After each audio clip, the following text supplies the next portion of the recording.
Chapter 5. Pundit Ji.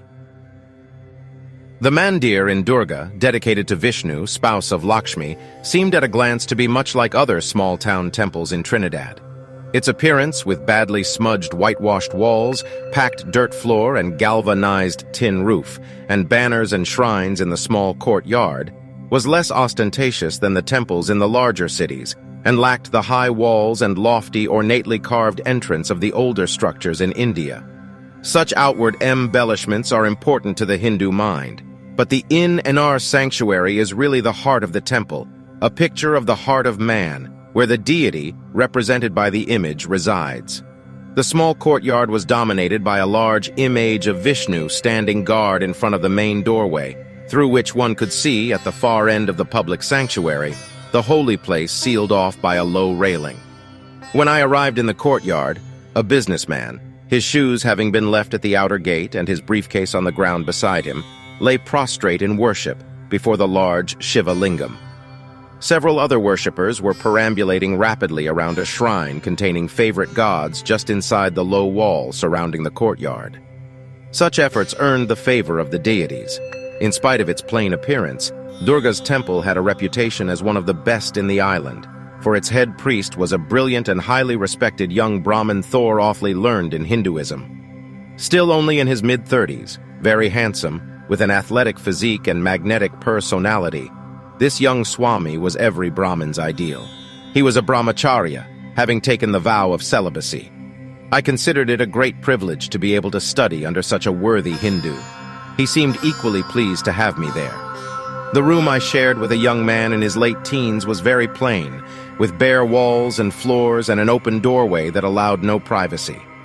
Each of us had an ancient, extremely narrow, low bed of bare wooden planks. Although exceptionally religious for his age, my roommate was not a Brahmin and therefore could not participate in the training I received. Our day began very early. During the last eighth of the night, the auspicious lamp ceremony would be performed to awaken Vishnu, the temple deity. After the idol had been bathed and worshipped, we would all gather at about 5:30 a.m. to hear the Vedas read aloud in Hindi. Then we would spend 2 or 3 hours in meditation. The first mantra assigned to me was Hari Om Tat Sat. The brahmacharya would always begin his meditation with the repetition of the single word, Om.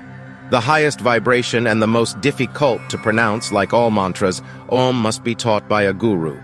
In the Vedas it is said that, on the lotus, Brahma began to think, by what single syllable may I be able to enjoy all desires, all worlds, gods, Vedas, rewards? Hasauthis Om, all-pervading, omnipresent, the Brahman's own symbolic syllable. With it he enjoyed all the desires of all worlds, all gods, all Vedas, all rewards, all beings. Therefore the Brahman who, desiring whatever he wants, fasts 3 nights, sits on sacred grass facing east, and repeats this imperishable Om. For him all objects are realized and all acts are successful. Nothing was more important than our daily transcendental meditation, the heart of yoga, which Krishna advocated as the surest way to eternal bliss. But it could also be dangerous. Frightening psychic experiences awaited the unwary meditator, similar to a bad trip on drugs. Demons described in the Vedas had been known to take possession of some yogis. Kundalini power, said to be coiled like a serpent at the base of the spine, could produce ecstatic experiences when released in deep meditation. Or if not properly controlled, it could do great mental and even bodily harm. The line between ecstasy and horror was very fine. For that Riyasan we initiates were closely supervised by the brahmacharya and his assistant. During the daily meditation I began to have visions of psychedelic colors, to hear unearthly music, and to visit exotic planets where the gods conversed with me, encouraging me to attain even higher states of consciousness. Sometimes in my trance I encountered the same horrible demonic creaturas that are depicted by the images in Hindu, Buddhist, Shinto, and other religious temples. It was a frightful experience, but the brahmacharya explained that it was normal and urged me to pursue the quest for self-realization. At times, I experienced a sense of mystical unity with the universe. I was the universe, Lord of all, omnipotent, omnipresent. My instructors were excited at this, I was obviously a chosen vessel, destined for early success in the search for union with Brahman. The forces that had guided my father were now guiding me. Already a very small eater, I learned even more about self-denial during my 3 months of training at the Tem play. My one daily meal I ate with a wealthy Hindu family that operated an adjacent dairy. They were pleased to have a Brahmin in their home for the noon meal. Feeding a Brahmin is guaranteed to add good karma. In turn, I was excited to have a whole herd of cows to worship. Much to my surprise, I discovered that those who are practicing self-denial in some areas of life can, at the same time, indulge themselves in other ways. One young man of about 30, in training to become a holy man, seemed to me to take far too many pains with his personal appearance, spending much time arranging his long, dark hair and adjusting his clothing. The one part of his appearance that he neglected was his paunch, which grew steadily from his constant overeating. It shocked me to learn that he was carrying on affairs with several girls who frequented the temple. "Hey man, what you think about Shama? Nice, yeah?" he asked me one day. Shama was about 12, with a pretty face and long, jet-black wavy hair. One of a number of girls who hung around the temple constantly but spent little time in serious worship. "She in love with you. Here, take this cake she make for you." I felt my face turn red. "I'm not in love with her, or any of them," I retorted righteously and indignantly. Unperturbed, he winked and gave me a sly grin. "It have a good place to get alone with her, and nobody go know it." My whole face was burning now. "Stop it! I don't want to talk about such things. You ain't go fool me. You think I didn't see you looking at the girls? It ain't true. I never go get married. I go be just like the brahmacharya." He threw back his head and laughed. "You think he is a brahmacharya? Now hear good what I tellin' you." There were footsteps in the hallway, and he clamped his mouth shut. Trying to hold in my anger, I marched from the room and almost ran into the brahmacharya just outside the door. I was embarrassed that he might think I had been listening to gossip about him, but apparently he hadn't heard a word. "You look like you're in a hurry," he said with a smile, and continued in the direction of his own room. A few days later, while walking quietly through the sleeping quarters after the lamp ceremony, when the deity had been put to rest for the night, I heard one of the young initiates sobbing in his room. Curious, I paused just outside his door, then froze at the sound of the brahmacharya's voice hissing in suppressed anger. "You are the one talking about me outside. Don't try to deny it." Then, in a smoother tone, "Of course, girls are always in every temple.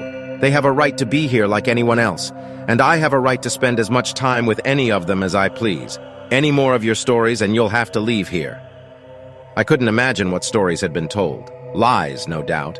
My sympathy and loyalty were with the Swami. Never would I doubt his holiness. Of course, it was normal for girls and women to hang around like they did at other temples. Thereafter, I began to notice, however, that a slender girl in her late 20s, let's call her Parbati, was obviously in love with the brahmacharya. Reluctantly, I also had to admit that he treated her with the tenderness of a lover, although in a guarded way when anyone was watching. It seemed strange that I had not noticed this before. An exceptionally beautiful girl, Parbati spent a great deal of time with him alone in his room, supposedly preparing and serving food that she brought for him each day, but it hardly seemed possible that it could take so long. Although my young mind didn't fully understand, his conduct hardly seemed appropriate for one who had vowed never to marry. Having admired this brilliant young Brahmin, I was now badly disillusioned and troubled. One day I overheard several regular worshippers discussing the affair in Hindi as they squatted in a tight group on the packed earth of the courtyard. "This is a private matter. We better not meddle in it," said one handsome man in his 40s. An older, white-haired man with long beard, whom I had seen often at the temple, nodded gravely. "Of course it's karma. They have something from their last life to work out together." There were sounds of assent and heads nodded in agreement. It made me feel better. My days were too full to give much thought to the brahmacharya's lapses. Karma would make it all work out in the end. I could not doubt that. Even a neighbor's dog that I had observed for years seemed to be living proof of karma and reincarnation. Affectionately named Yogi, this lean black hound had a flowing white beard. A strict vegetarian, Yogi steadfastly refused to touch not only bones and meat, but even eggs. Though he had a Muslim master, he was clearly of Hindu persuasion and faithfully attended all the big religious ceremonies. Surely he was accumulating good karma now, having learned a hard lesson in a previous life. The fact that he often became loud and quarrelsome with the other dogs convinced me that he was the reincarnation of a yogi who had fallen into bad karma. In fact, I had known a many Hindus mistreated dogs. How could they believe in reincarnation and treat any animal as less than human? When we discovered that Yogi came to the ceremonies because he loved the food served afterward, it only confirmed my belief in reincarnation. I knew a number of pundits who were no less fond of these same delicacies, and many Hindus obviously enjoyed the food much more than the religious ritual. When I returned home at the end of that summer, I discovered that my training in the temple had elevated me considerably in the eyes of religious Hindus. Walking through town on my way to school, I was the center of worshipful attention. "Sitaram, Pundit ji," people called. Out, hurrying over to bow low before me. I loved it. Especially gratifying was the recognition I was given by the pundits. Often when I passed his home on the way to school, Pundit Bhajan, a large bulky man with long black hair knotted behind, would be out in his yard picking flowers for his day's pujas, preparing to leave on his rounds. Seeing me approach, he would clasp his hands together in front of him, bow low, and call out, "Pundit Maharaj, Namaste J.I." "Namaste J.I., Pundit Bhajan," I would reply solemnly, feeling good inside. Although I did not yet consider myself to have fully achieved self-realization, I felt that I was very close to Wan Mukti, the highest ideal for man set forth in the Bhagavad Gita. To attain this deliverance from original ignorance while still in the body would assure me that I would never be reincarnated again, but would be reunited with Brahman, my true self, forever. I was now convinced that this was the state my father had reached, and I sought the same liberation from the illusion of individual existence. I was the one and only Brahman, pure existence consciousness bliss, so it was to be expected that other people, recognizing the degree to which I had realized this loftiest ideal, should bow down and worship me. Indeed, seated before a mirror, I worshipped myself. And why not? I was God. Krishna, in the precious and beautiful Bhagavad Gita, had promised this divine knowledge to the one who practiced yoga. This was the nectar for the meditators to drink. It wasn't a question of becoming God, but of simply realizing who I really was and had been all the time. Walking the streets, I felt that I really was the Lord of the universe and that my creatures were bowing before me. Though it was not easy to accept worship graciously, I gradually learned how to appear humble without compromising my deity. It was only necessary to remember that all men were of the same essence, except of course those who were not among the 4 Hindu castes. It became my great ambition to teach qualified Hindus the truth about their essential deity, to liberate them from the chains of ignorance. I would become a guru, for the guru is a teacher, and without his help the Hindu has no hope for deliverance from the wheel of reincarnation. One of the gurus most popular in Trinidad at that time was His Holiness Swami Sivananda.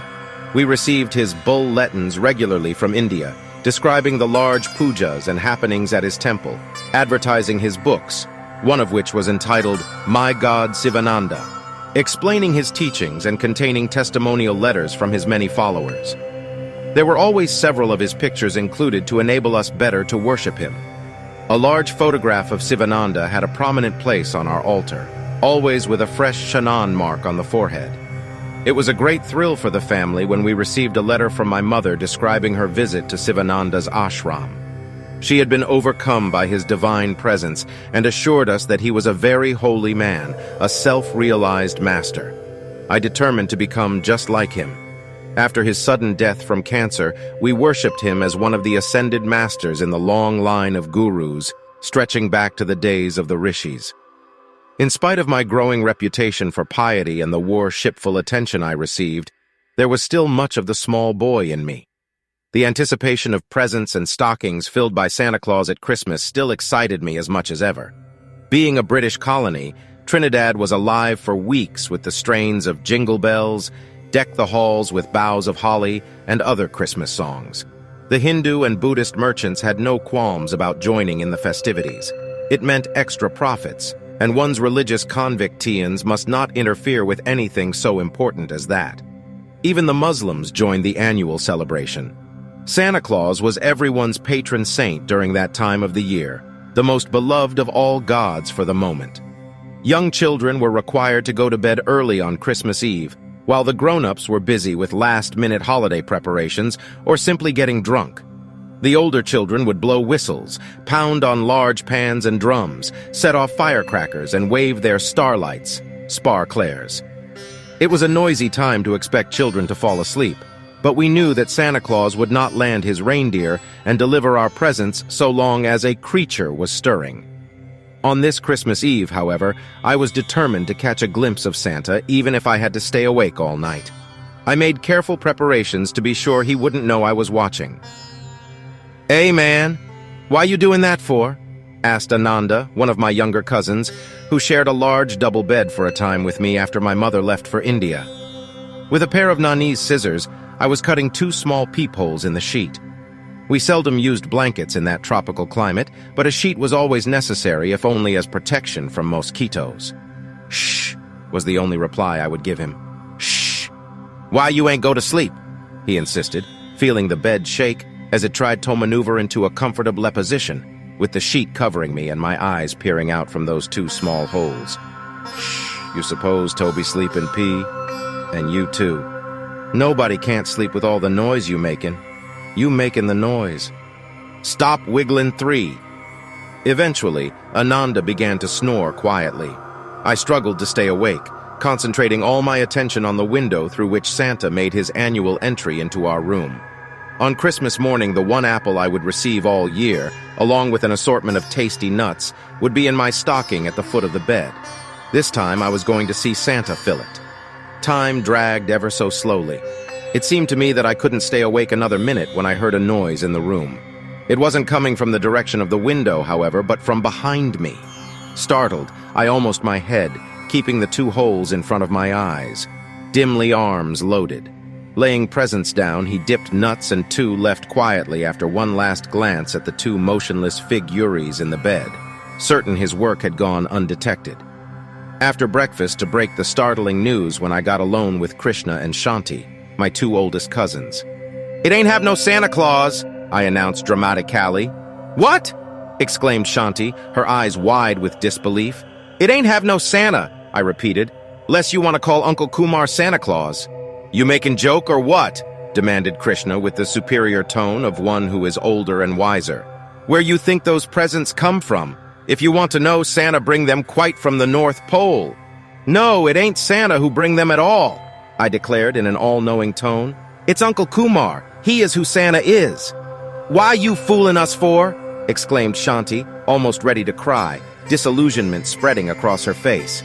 "I played a good trick on him last night, and I see him with my own 2 eyes wide open. Uncle Kumar filling stockings like I trying to tell you."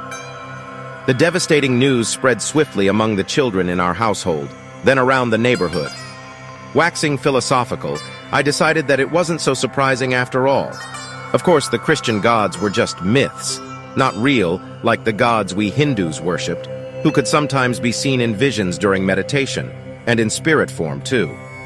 We knew nothing of the careful verification of such appearances by parapsychologists and other scientific researchers, nor that such phenomena followed men as famous and unimotionnel as Dr. Carl Jung. We only knew what we experienced, lurched around, then caught myself and cautiously twisted. I could see my Uncle Kumar tiptoeing to the foot of our bed, apples out of a large bag, and filled our stockings. Then he nearly bursting with my discovery. I had to wait until see who, and it was very real. "Hey, Rev! Hey, look there!" I sat up in bed and rubbed my eyes, frightened, trying to see in the darkness. Hurried footsteps passed outside my bedroom. There were muffled, excited voices as Nani continued to scream for Aunt Ravati in Hindi. When lights began to go on in the house, I found courage to creep out from under the sheet and run toward Nani's bedroom, where voices were joined in a loud and excited babble. I just saw Nana!" Ma was saying in a frightened voice in Hindi when I ran into her room. Half of the household was gathered around her bed, listening in, tently. "It was Nana, I'm sure, but he didn't have any head." Trembling and pale, Ma pointed toward the window. I woke up feeling something strange, and there he was. I could see him in the moonlight shining through the window. You sure you wasn't dreaming? Asked Aunt Ravati. Knee-high, J.I. I was wide awake. He started coming toward me, and I screamed out. I don't know how I yelled so loud. You can't say it was for sure you Nana's spirit, said Gosine thoughtfully later that morning when we talked it over together in front of his hut. It have plenty spirit around, all over the place. But my Nani say is Nana who she see. It ain't so easy, insisted Gosine. He stroked his chin several times, then looked at me out of the corner of his eye. Some pundit and them does use spirit. Ain't we have one just down the road? You know who I mean. Them spirit does do what he tell them to do. Sometime bad things, sometime good things. You mean I go have to use them spirit too as a pundit? Gosine just shrugged and looked away. I ain't say all of them does do it. Some of them could work without a skull. How he does get the spirit and them to work for him? By, every people know he going into cemetery and dig up somebody's skull. Once you got that skull, you can get the person's spirit to work for you. You mean somebody got Nana's skull? And that is why it ain't have no head on that thing what she see? But his grave have a watchman. Gosine looked uncomfortable. He shrugged again and struggled to his feet, glancing apprehensively at the sky. Thunderheads were piling up over the gulf. I think we go and get some rain soon. Shaking his head from side to side and wearing a bewildered expression, he turned to go into his hut. I don't play with this spirit thing, he said as he ducked under the low doorway. Is a hell of a thing. Lightning streaked the sky and the rain came down in sheets as I ran toward the house. The rumble of thunder was frightening. Perhaps the gods were angry.